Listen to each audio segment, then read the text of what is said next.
June 17th, 2022. Hey guys,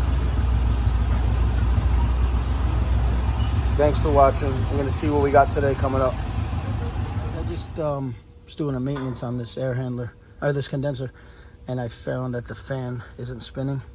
So I just cycled it. I'm gonna wait a 5-minute delay to kick back on and see if the capacitor isn't bad.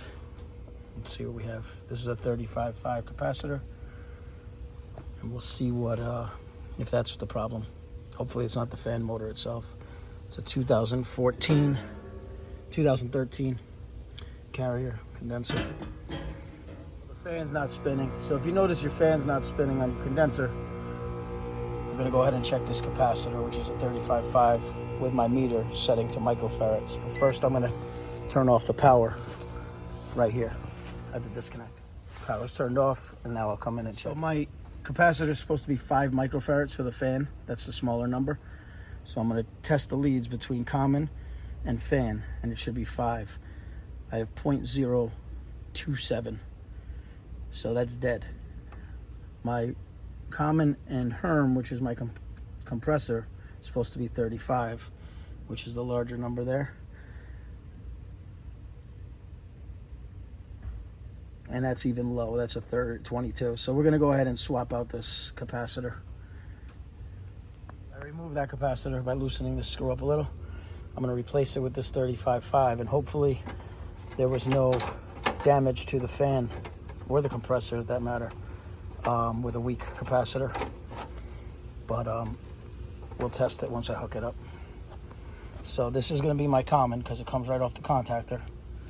This comes from my compressor, so this goes to Herm. 9 times out of 10, your brown is your fan. A lot of times. I mean, not every time. You always got to follow the wires if you're not sure. So we're going to put fan, yellow to common, blue to Herm. Just like that. Okay, now I'm going to start it up by putting the power back in. And then we'll see if the fan is right. There you go. I think we saved the fan. Hopefully, because he said it was cooling, so hopefully it just died today. Today's 88 degrees in New York, so maybe it was just on its way out. I know he's got a couple remote thermostats throughout the house, so maybe one was in control and other air conditioners in the house, because he's got 6 of them. He's got 3 over there, actually 7, 3 over there, 4, 2 on the other side of the house, and then 1 at his pool house. So anyway, I'm gonna make a couple different videos throughout my day today, because it's kind of a light day. So if I run into stuff, I'm just gonna add it to one video, publish it later. Well, this is a 2013 Carrier R410A. Nice system.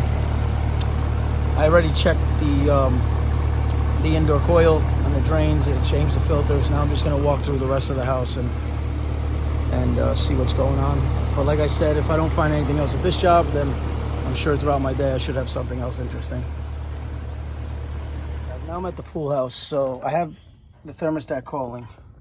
I see my 24 volts because my contactor's pulled in, but that doesn't necessarily mean the contactor's fully engaging.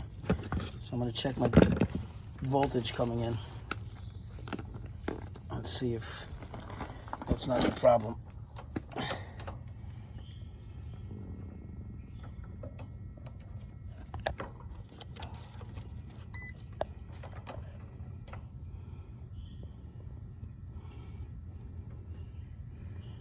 I have no voltage coming in. Okay, so that tells me the breaker's gonna be off most likely. Let's go check it out. It's hard to hold this camera. All right. Let's see where the breaker panel is. It's probably over by the air handler, which is in another room. So just because you have your 24 volts doesn't mean you have your high voltage. So that's 101, but just in case someone that's not an HVAC is watching.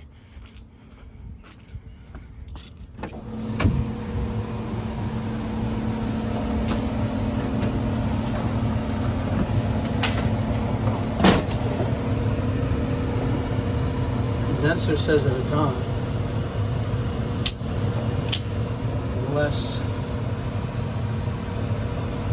you might have to call an electrician to trace the wires out to the high voltage. This says AC condenser. This could be bad, or it could have been changed, which I hope it wasn't.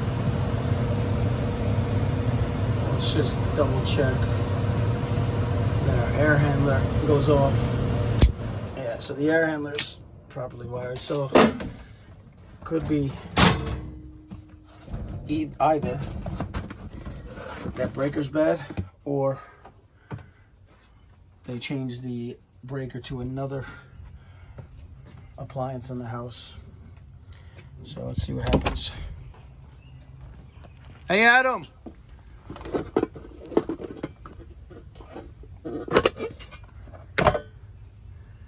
That's off, and that would be on. So I'm still getting no voltage on my contactor.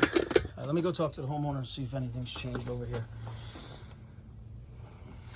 This isn't even an old system. 2010, it's not that bad. Alright, so I spoke to the homeowner. He's calling the electrician. He's gonna come over today. I guess he's having a party tonight and he needs the pool house to cool. I told him I'd be happy to come back after it gets running to check the components. I mean, I checked the capacitor, that's fine, but I want to check the refrigerant contactor, which I could check the contactor as far as pushing it in, but sometimes when they get pitted, or I mean, it doesn't look pitted, but when they get pitted, they get hot, they don't perform that well. They actually don't do anything. But hopefully it just starts right up and he's good to go.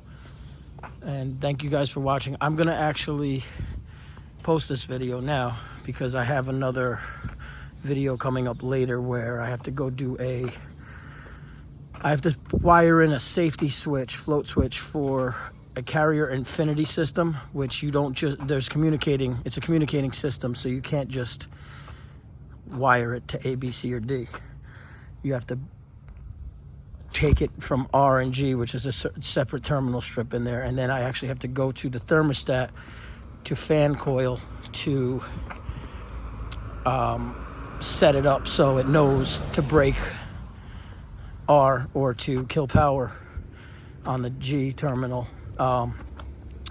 if the safety float switch activates. So thank you guys for watching. Please like and subscribe. I appreciate it. Everything. Have a great weekend.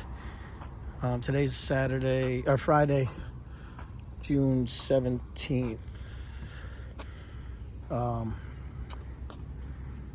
And that's it. Take care. It's 88 degrees in New York. I don't know what it is anywhere else, but tomorrow's going to be 72, and I'm not on call, so I'm happy. Take care. Thanks again. Please like and subscribe. Take care.